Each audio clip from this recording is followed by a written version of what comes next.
정리하며 인사합시다. 서로 뜨겁게 사랑합시다. 이렇게 인사합시다.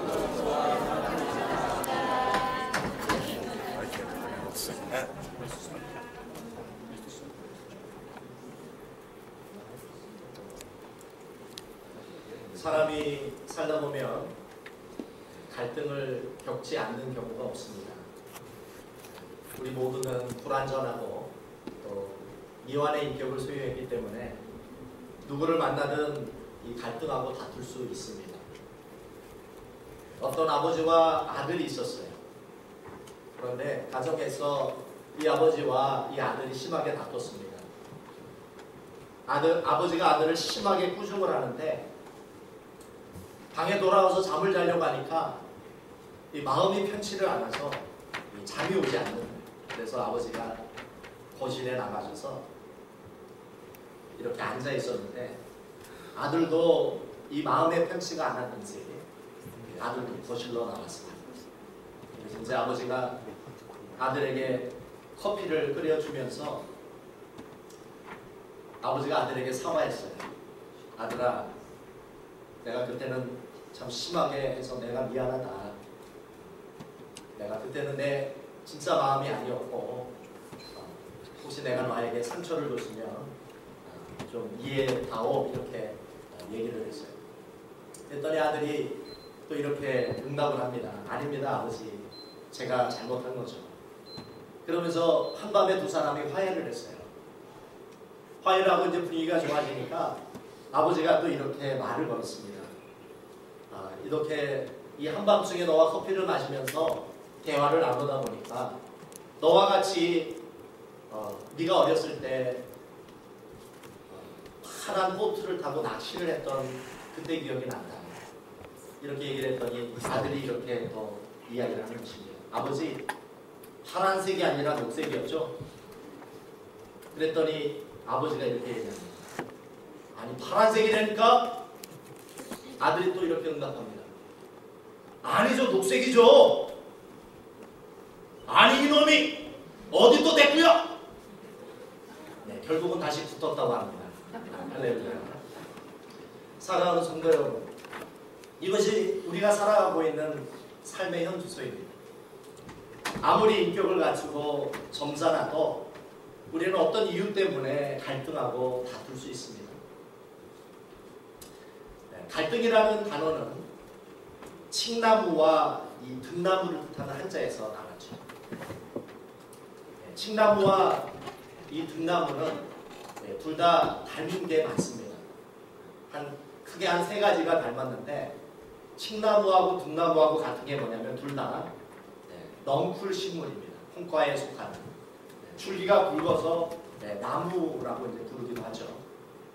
두 번째, 이 두 나무가 닮은 게 뭐냐면 두 나무는 서로 다른 나무를 감아 올라가는 성질을 가지고 있습니다. 세 번째 특징은 뭐냐면 이 두 나무가 공이 향기로운 꽃을 가지고 있다는 것입니다. 그런데 이 칡나무와 등나무가 이 가까이 만나게 되면 거기서 문제가 생겨요. 왜냐하면 칡나무는 감고 올라가는 게 이렇게 좌로 이렇게 돌아가면서 이 감고 올라가는 특징이 있고, 등나무는 감고 올라가는 게 오른쪽으로 이렇게 감아요. 그러다 보니까 두 나무가 만나면 서로 다른 방향에서 이렇게 꼬가지고 올라가다 보니까 그 엄청난 힘으로 이 감아 올리는 그 힘 때문에 서로에게 이 고통과 아픔을 안겨주는, 이것을 바로 갈등이라고 합니다. 여러분 가운데 어떤 누구와 갈등을 하며 살고 있습니까? 충분히 그럴 수 있습니다. 특별히 우리가 누군가를 사랑하고 내가 누군가에게 더 가까이 가면 갈수록 이 갈등이 우리들 안에 생길 수밖에 없는 것입니다. 부부지간에도 이런 갈등이 있는 것은 특별한 일이 아닙니다. 부모 자식 간에 이 관계성의 아픔을 가지고 갈등하는 것도 너무나 당연한 일입니다. 우리가 직장 생활을 하면서 갈등을 하게 돼 있어요. 내가 있는 그 곳이 어떤 곳이든 나와 다른 사람, 나와 의견이 다르고 생각이 다르고 성격이 다른 사람이 있기 마련이기 때문에 반드시 갈등이 있기 마련입니다. 우리가 이 땅에서 갈등 없이 살기로 작정을 한다면 방법부터 하나밖에 없어요. 이 땅을 떠나면 되는 거예요. 이 땅에서 우리가 사는 한 갈등은 불가피하고 어쩔 수 없는 일인 줄 믿으시기 바랍니다. 특별히 갈등은 가까운 사회에서 이루어져요. 사랑하는 관계 속에서 이루어집니다. 나와 관계가 먼 관계 속에서는 절대 갈등이 일어날 일이 없어요. 사랑하기 때문에 가깝기 때문에 일어나는 것이 갈등입니다. 이 갈등은 우리들에게 굉장한 축복이 될 수가 있습니다. 이 갈등을 통해 이 갈등을 잘 다루고 이 갈등을 우리가 딜링을 하게 되면 이 갈등을 통해 그 관계가 더 깊어지고 건강하고 복된 관계로 나아갈 수 있는 줄 믿습니다. 그러나 우리가 이 갈등이 있는 것을 외면하고 무시하고 이것을 다루는 용기가 없이 그냥 방치해 두게 되면 우리는 정말 사랑하는 사람을 잃어버릴 수가 있는 것이죠. 그런 의미에서 우리가 가정에서 또 직장에서 심지어 우리 신앙 공동체 속에서 우리가 누군가와 가지고 있는 갈등이 있다면 그것을 정직하게 인정하고 또 그 갈등의 문제를 하나님 앞에 나아가고 하나님 앞에 우리가 지혜를 받아서 이 갈등을 잘 해결해 나가야 될 줄 믿습니다. 이 갈등은 그런 의미에서 우리들의 삶의 한 부분이에요. 우리의 삶을 더 건강하고 더 행복하게 만들 수 있는 발판이 될 수 있는 줄 믿습니다. 그러나 하나님은 우리가 이 갈등의 마음을 그냥 방치하고 두고 그것을 상처로 담아두기를 원치는 않습니다. 오히려 그 갈등을 통해서 용서를 훈련하고 또 화해하는 것을 훈련하고 또 서로 사랑하는 것을 훈련해야 될 줄 믿습니다. 제가 참 존경하는 목사님이 한 분 계셨는데 미국 목사님이십니다. 이 목사님은 어떤 신혼부부가 주례를 부탁하러 오면 조건이 있어요. 이분이 신혼부부들을 주례해주는 조건이 한 가지가 있어요. 뭐냐면 적어도 3번 싸우고 오라는 이 말입니다. 적어도 3번 싸우고 3번 이상을 싸워야 내가 너희들에게 주례를 해주겠다. 왜 그럴까요? 결혼 생활을 하면 반드시 싸우게 되는데 그 싸움이 문제가 아니라 그 싸움 가운데 서로 화해하고 서로 용서하는 것을 배울 수 없는 커플에게는 주례해줄 수 없다는 겁니다. 여러분도 결혼한 부부와 그 가정에서 화목한 가정을 이루기 위해 많이 싸우시기를 주님의 이름으로 소망합니다. 아멘이 왜 없어요? 근데 싸우는 게 문제가 아니라 어떻게 해야 돼요? 싸우고 화해해야 됩니다. 화해할 줄 알아야 그 관계가 건강하고 복되고 행복한 관계로 나아갈 수 있기를 주님의 이름으로 소망합니다. 그러면 우리는 이 갈등을 어떻게 잘 다룰 수 있을까? 우리는 이 갈등을 어떻게 잘 극복할 수 있을까? 우리는 이 갈등을 통해서 어떻게 하면 우리들의 관계를 더 복되고 은혜롭고 행복한 관계로 나아갈 수 있을까? 성경은 우리들에게 굉장히 중요한 교훈을 주고 있습니다. 첫 번째, 우리의 관계 가운데 갈등을 극복하고 그 갈등을 우리들의 삶의 축복으로 받아들이기 위해서는 우리 각자가 건강한 자아상을 가져야 됩니다. 먼저 우리의 자아가 건강해져야 돼요. 많은 사람들은 이 갈등이 내 밖에서 일어난다고 생각을 해요. 그렇지 않아요. 갈등은 어디에서 시작이 되냐면 내 마음 안에서 시작해요. 환경이나 외적인 여건에서 갈등이 찾아오는 게 아니라 사실은 내 속에서 갈등이 시작이 됩니다. 그러므로 내가 그리스도 안에서 내 마음이 하나님의 은혜와 사랑 안에서 강건해져야 됩니다. 그리고 내가 그리스도 안에서 나의 참된 자아를 발견할 수 있을 때 나의 외적인 문제가 어렵고 심지어 사람들이 나를 비난한다 할지라도 그것 때문에 쓰러지지 않는 줄 믿습니다. 내 안에서 정말 내가 하나님의 사랑을 깊이 느끼고 하나님의 은혜 안에서 내 내면에 하나님의 사랑에 대한 확신이 있으면 우리는 얼마든지 그 관계 속에서 일어나는 고통과 아픔과 갈등을 이기게 되는 줄 믿습니다. 2000년 역사 속에 가장 위대한 사람을, 예수님 빼고 한 사람을 뽑는다면 사도 바울이죠. 저도 이 사도 바울을 너무나 좋아합니다.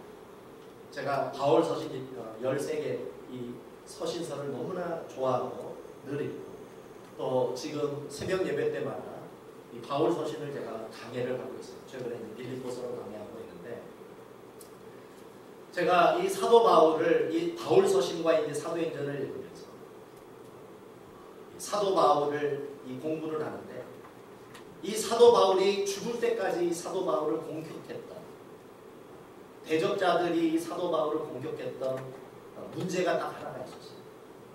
뭐냐면 사도 바울이 복음을 전하고 선교를 하고 사역을 할 때 대적자들이 굉장히 많았는데 그 대적자들이 사도 바울의 무엇을 가지고 시비를 걸었냐면 사도 직분을 가지고 시비를 걸었어요. 사도 바울은 하나님의 그 받은 그 사도 직분을 가지고 사역을 했는데 그런 내면적인 확신을 가지고 사역을 했는데 특별히 유대주의자들이 이 사도 바울의 이 사도직을 인정하지 않았다는 것이죠. 그래서 이 사도 바울이 가는 곳마다 유대인들이 사도 바울을 따라와서 공격을 했어요. 네가 무슨 사도냐? 네가 무슨 하나님이 보낸 종이냐? 계속 공격을 하는 거예요. 이 사도 바울이 이런 공격을 당하다 보니까 이 사도 바울이 늘 고통을 당한 거예요. 괴로운 거예요. 아픈 거예요.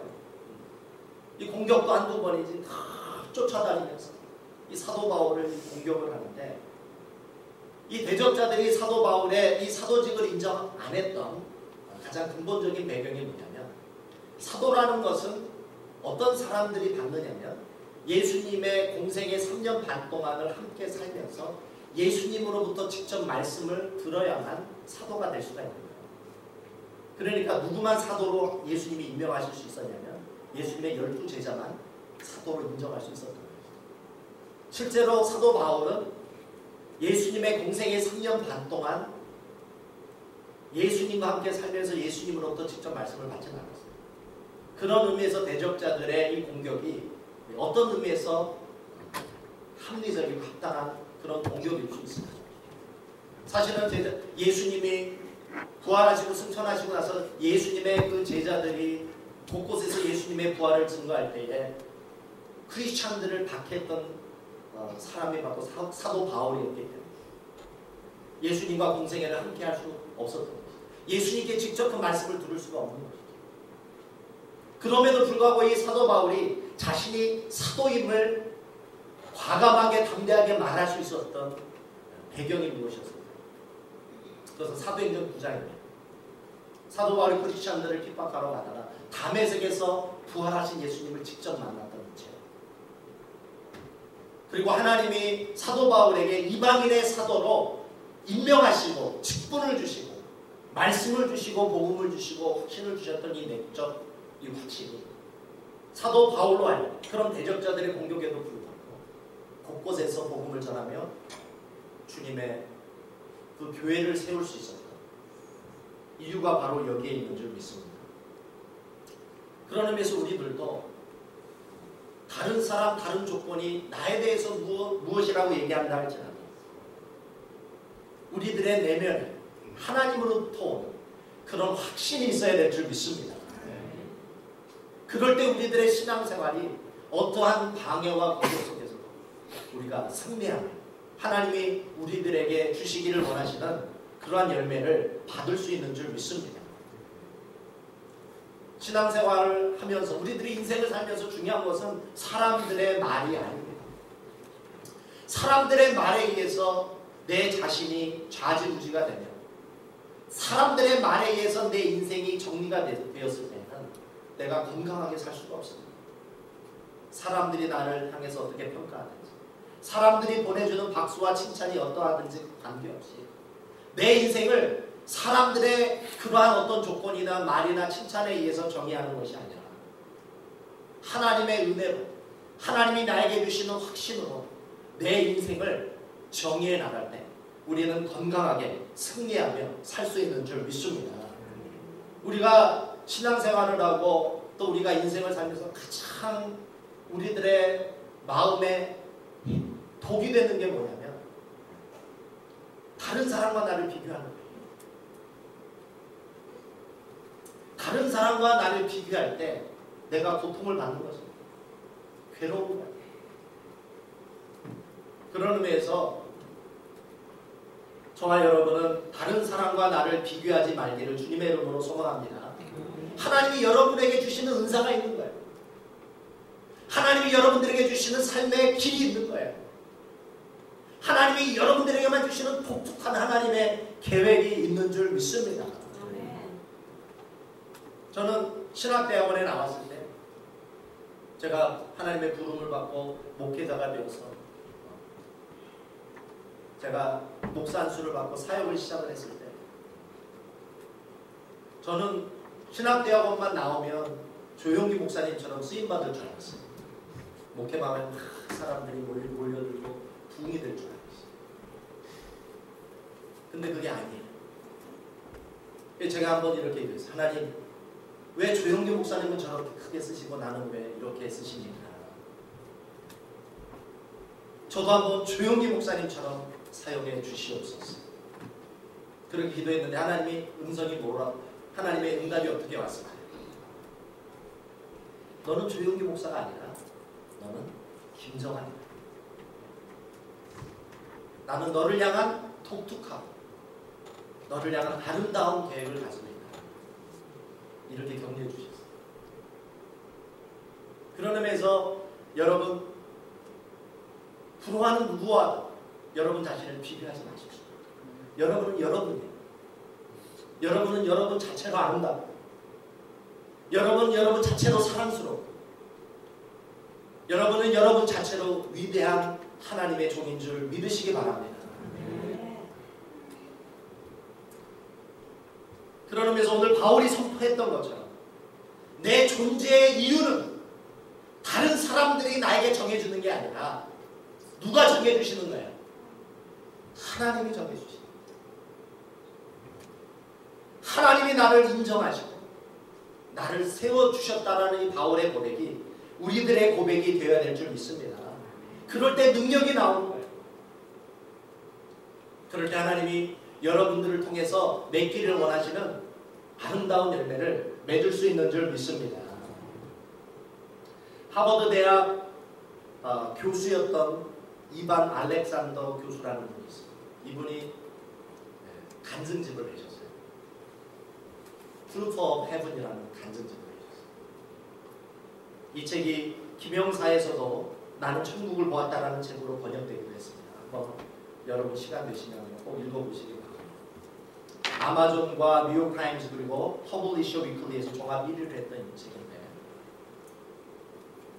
이 이반 알렉산더가 스스로 이렇게 고백을 했어요. 사실은 나는 크리스찬이었지만 독실한 크리스찬이 아니었습니다.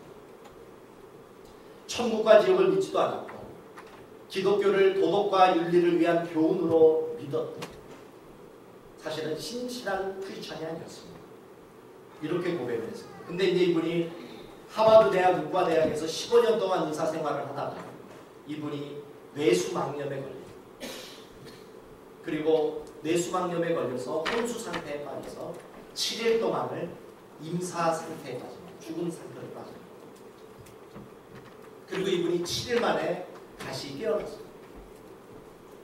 그분이 7일 만에 깨어나서 쓴 책이 바로 Fruit of Heaven이라는 책을 씁니다. 이분이 이 책에 보면 이렇게 기록되고 있어요. 나는 이성주의자였기 때문에 나는 과학자였기 때문에 사실은 내가 7일 동안 혼수 상태에 빠져서 죽음의 세계에서 보고 온 것을 쓰려고 하지 않았다는 거예요. 왜냐하면 이 글을 쓰면 아무도 믿어줄 사람이 없다라고 생각을 했기 때문에 자기는 원래 이 글을 쓰려고 하지 않았다는 거죠. 그런데 하나님께서 계속 격려해 주셔서 이 책을 쓰게 되었다는 거죠. 이분이 뇌수막염에 빠져서 혼수상태, 코마에 빠져서 죽음의 세계를 7일 동안을 보고 왔는데 그분이 거기서 무엇을 봤냐면 빛되신 분을 만났다. 예수님을 만난 것입니다.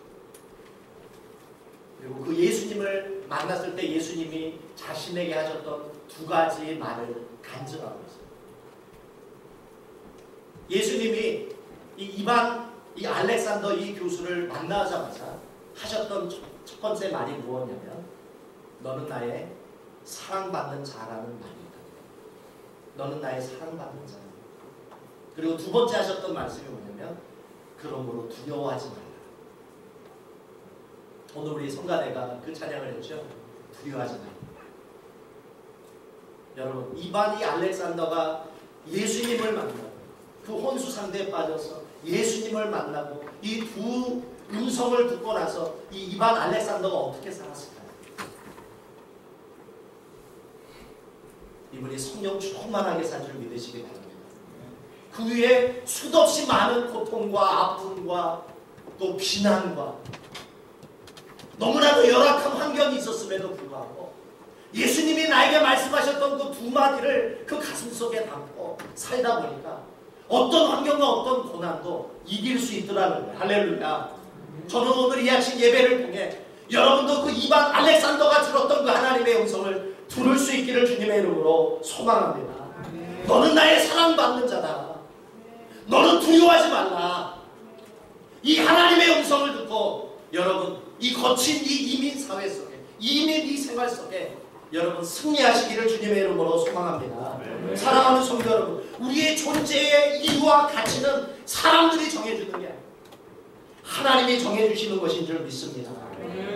그러면 여러분 절대 다른 사람과 자신을 비교하지 마시고 다른 사람들의 평가에 좌지우지하지 마시고 하나님이 여러분들을 사랑하신다는 그 음성을 붙잡기를 주님의 이름으로 소망합니다.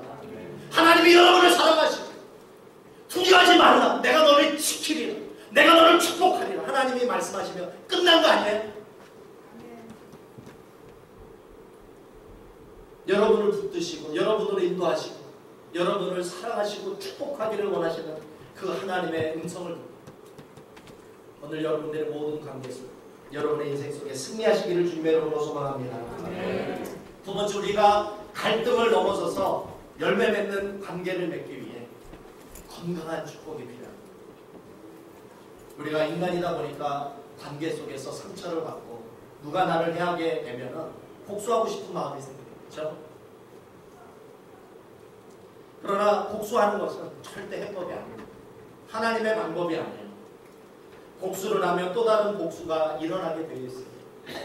최근에 우리 미국 사회에 일어나는 너무나도 슬픈 현실이 있습니다. 사실은 경찰들이 어떤 목적으로 그랬는지 모르지만 많은 흑인들이 학대를 당하고 죽었어요. 경찰들에 의해서 죽었어요. 저는 그것이 이 경찰들의 악이 때문에 그럴 것이라고는 저는 믿지 않습니다. 그런데 지금 이 미국에서 사는 많은 흑인들이 어떤 피해의식을 갖게 되고 어떤 인종차별이라고 하는 어떤 상처를 갖게 되다 보니까 최근에 달라스에서 흑인 사망사건 시위 도중에 그 군인 출신의 흑인이 경찰 5명을 총으로 사살한 일이 발생했습니다. 너무나 슬픈 현실이에요. 제가 이 기사를 보고 너무 가슴이 아팠어요. 기도했어요. 하나님, 이러한 복수가 다시 일어나지 않게 해주십시오. 하나님이 미국에 평화를 주시고 사랑을 주시고 화평을 허락하여 주시옵소서. 우리의 관계도 마찬가지예요. 살인을 살인으로 강근한 우리들의 삶 속에 평화의 열매, 사랑의 열매가 맺힐 수 없습니다. 성경은 우리들에게 말씀하고 있습니다. 누군가가 나를 해치고 나에게 상처를 준 사람이 있다면 복수를 하지 말고 축복하라고 말씀하고 있습니다. 축복하게 되면 갈등을 넘어설 수 있게 된다는 것이죠.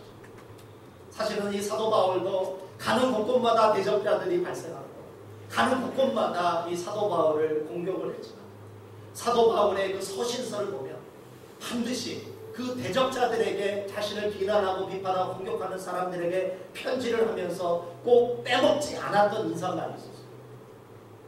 그게 뭐였냐면 나는 너희들에게 하나님의 은혜와 샬롬이 넘치기를 소원한다. 그 대적자들은 사도 바울을 향해서 욕을 하고 비난하고 고통을 주고 아픔을 주고 사도 바울은 그들을 향해 오히려 은혜와 샬롬과 평안을 선포했다. 그 모습을 우리들이 보게 되는 거죠. 이것이 바로 성숙한 자세인 줄 믿습니다. 이것이 바로 우리 크리스찬들의 사명인 줄 믿습니다. 여기에서 진정한 변화가 일어나고 여기에서 바로 새로운 길이 열리게 되는 줄 믿습니다. 어떤 부부가 부부싸움을 하게 됐습니다. 이 아내가 너무나 화가 난 나머지 남편에게 이렇게 외쳤습니다. 내가 차라리 악마와 결혼했으면 좋았을 텐데. 이 말을 듣고 있었던 남편이 뭐라고 응답을 했을까요? 이렇게 응답을 했습니다. 그건 안 될걸? 법적으로 금친 결혼은 금지되어 있는 거 몰라? 아직도 웃지 못하시는 분들 끝나고 웃는 분에게 물어보시기 바랍니다. 부인이 악마라는 소리죠, 그렇죠? 여러분, 욕을 하면 더 큰 욕이 돌아오는 줄 믿으시기 바랍니다. 반면에 이런 또 케이스도 있습니다. 이 부부도 심하게 싸웠어요. 화가 난 부인이 남편에게 말했습니다. 당장 집을 나가! 옛날에는 보통 부부싸움하면 누가 나가요? 여자가 나가는데 요즘에는 남자가 나가기 때문에 우리 형제들 조심하시기 바랍니다. 그래서 이 남편이 이렇게 얘기를 했습니다. 나가라면 못 나갈 줄 알아? 문을 확 닫고 나갔습니다. 그리고 몇 분 후에 다시 돌아왔습니다. 화가 덜 풀린 이 부인이 다시 돌아온 남편에게 이렇게 말했습니다. 아니 왜 다시 돌아왔어? 이렇게 핀잔을 주자 남편이 이렇게 대답했습니다. 내게 가장 소중한 것이 있는데 그것을 두고 갔기 때문에 다시 돌아왔다. 그래서 부인이 물었습니다. 그게 뭔데? 남편이 이렇게 대답합니다. 뭐긴 뭐야? 그게 바로 당신이지. 할렐루야. 여러분, 이 남편 어떻게 됐을까요? 그 아내가 다시 받아준 줄 믿으시기 바랍니다. 여러분, 우리 남편들 쫓겨나지 않으려면 오늘 이 예화를 꼭 기억하시기 바랍니다. 이것이 바로 성경이 우리에게 주시는 갈등을 이겨내는 지혜예요. 로마서 12장 20절 21절에 이렇게 말씀하고 있습니다. 내 원수가 줄이거든 먹이고 목마르거든 마시자. 그리함으로 내가 숯불을 그 머리에 쌓아 놓으리라. 악에게 지지 말고 손으로 악을 이기라. 나에게 다가오는 악의와 상처를 다시 악의와 해코지로 갚지 말고 선의와 축복으로 갚고 상대방은 민망하게 되고 그때 회개와 내면적인 변화의 열매로 이어지게 되는 줄 믿습니다. 그러므로 나를 사랑하고 나를 축복하는 사람에게만 축복하지 말고 특별히 나에게 아픔을 주고 상처를 주는 그런 사람들에게 축복을 가지고 나아가시는 저와 여러분이 될 수 있기를 주님의 이름으로 축원합니다. 세 번째, 우리가 갈등을 넘어서서 아름다운 관계의 열매를 맺기 위해 예수님의 본을 따라야 합니다. 우리는 사실 하나님과 원수였습니다. 우리는 하나님을 인정하지 않았던 사람들이었어요. 하나님 없이 살았던 사람들. 내 뜻대로 살았습니다. 내가 바로 하나님이었습니다. 내가 내 인생의 주인이었어요. 평생을 스님으로 수도하셨던 성철 스님이 돌아가시기 전에 썼던 열반 개송 중에 이런 고백이 있습니다. 죄업이 하늘에 가득 차 숨이 산보다 더하다. 그는 평생 수도를 하면서 최소한 죽기 전에 자신이 죄인이었다라는 사실을 깨닫고 죽었습니다. 그렇습니다. 우리는 죄인입니다. 우리는 하나님과 원수였습니다. 그러나 예수님이 십자가에서 우리 죄를 대신해서 저주받으시고 심판받으시고 돌아가십니다. 하나님과 우리를 화목해 주셨습니다. 예수님은 하나님과 우리 사이에 끼어진 영원한 갈등의 벽을 당신의 희생으로, 당신의 그 십자가를 통해 허무셨어요. 그래서 예수님은 우리가 하나님과 화목되게 하셨어요. 우리가 하나님의 자녀가 되게 해 주신 줄 믿으시기 바랍니다. 주는 평화 막힌 남을 모두 오셨네. 주는 평화 우리의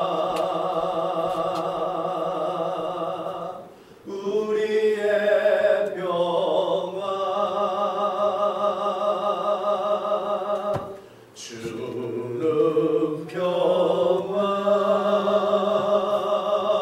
막힌 남을 모두 오셨네.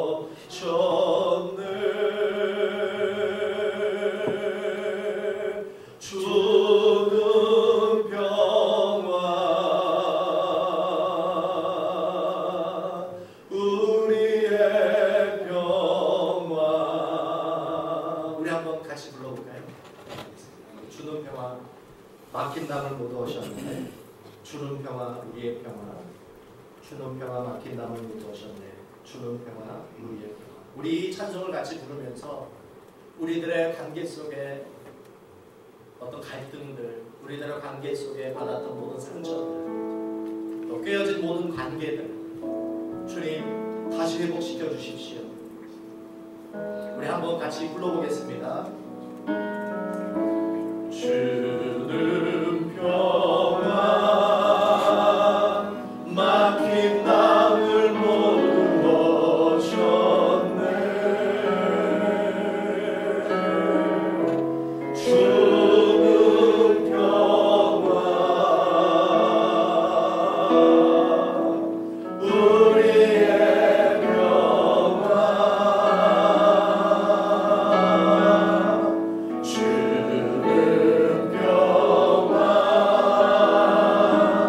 주는 막힌 남을 모두 오셨네.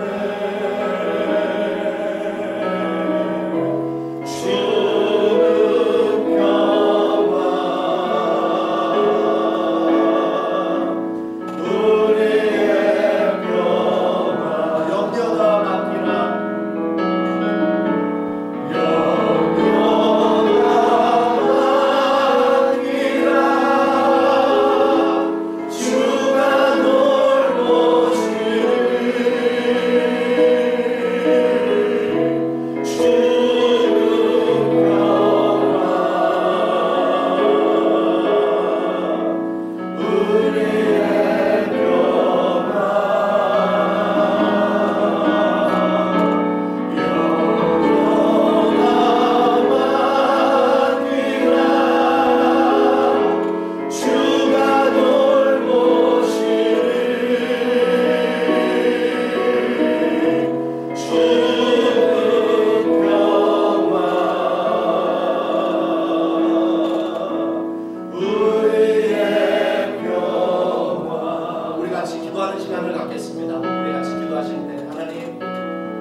내가 용서하지 못하는 사람이 있습니다. 내 마음에 아픔을 주고 상처를 줬던 사람들이 있습니다. 아버지, 내 마음에 깨어진 관계가 있습니다. 갈등의 높은 벽이 있습니다. 원래 저희들도 하나님과 원수되었었는데 우리 주님이 이 갈등의 벽을 허무시고 우리 하나님과 화목되었던 것처럼 오늘도 내가 누군가에게 아버지 하나님 용서할 수 있는